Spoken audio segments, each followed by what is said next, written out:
Aaron, before your dad passed away, he had been coaching for a few years. He was starting to get towards retirement age. Had there been any conversations between you guys about how long he might keep coaching?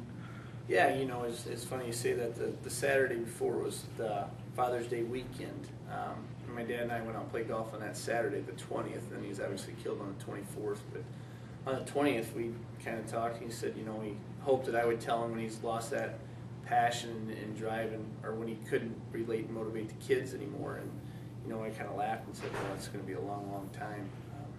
As he coached with a lot of passion still, and the impact he had on young people, and, obviously was still being very successful. But, he would say that, and then he'd ask, oh, who do you think will someday, replace me or what? But we never really ever came to an answer to that question. Okay. Did you get the feeling that he wanted it to be somebody that played for him? Oh, without a doubt.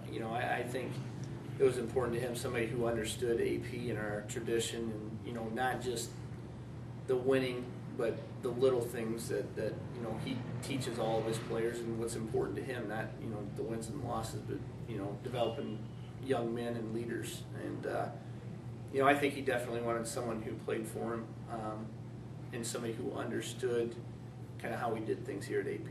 Okay. Take me through the process.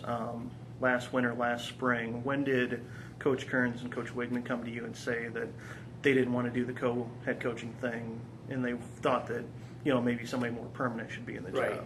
Coach Kearns, from the word go, said this was a one-year deal. I think last year was very hard for him. He had been with my dad since 1978. And he truly only coached last year because of the kids. With such a, with my dad's death on the 24th of June, you have camp starting, I think it was August 1st last year. So there was very little time, and he and Wiggs just worked day in and day out together to get that thing to go. But, Coach Kearns said right away that, that was it for him. Coach Wigman said he would do what needed to be done to continue the program, but didn't really want to be the head coach. Thought we needed some, new energy, a new person. And so I think from the start we knew it wasn't going to be neither one of those guys were looking to do it long term. Not that they couldn't, but they just didn't want to do that to them, both of them, as close and as long as they worked with my dad. They didn't want to be the person that followed that. Okay. When did you start looking around at potential candidates? I'd just say probably about the beginning of the year to early February. The biggest thing, wondering if we'd have any teachers retire and teaching openings. So we waited a while, and before we just started to advertise, or before we interviewed anyone for the head coaching position.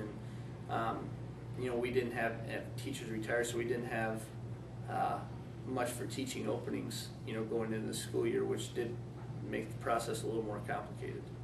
How early into that process did Alex's name come up? Alex was actually real late in the process. I knew he kind of really got off and run at the college level, was a defensive coordinator. To be honest, I had no idea he'd even be interested. And then he was back visiting his folks, and we actually saw each other at Quick Trip, had a short conversation. I could tell there was something more Alex wanted to say. I was in a hurry. I had to get somewhere. But I could tell from our conversation that he wanted to talk to me about something. Never dawned on me about coaching. And then that was on a Sunday. And then I think either Monday or Tuesday of next week, he sent me an email that he'd be interested in the coaching position. So obviously very excited that he was interested. Yeah, I mean, when you first started the process, did you think that a candidate would come along that was an AP guy, had played on a championship team, and had college coaching experience? Right, no. I thought, I had some potential people in mind, but Alex, with his pedigree and the things he's done, and, he's a man of character. He understands. He has a passion for football, passion for young people. He's a perfect fit, in my opinion. How have the kids responded to him so far? Extremely well. He's a great motivator. He can relate to the kids. He's young and enthusiastic, and he's exactly what I felt we needed going into this year. And thus far, through opening a camp in 2 days, we've been right on track, and he's just done a great job.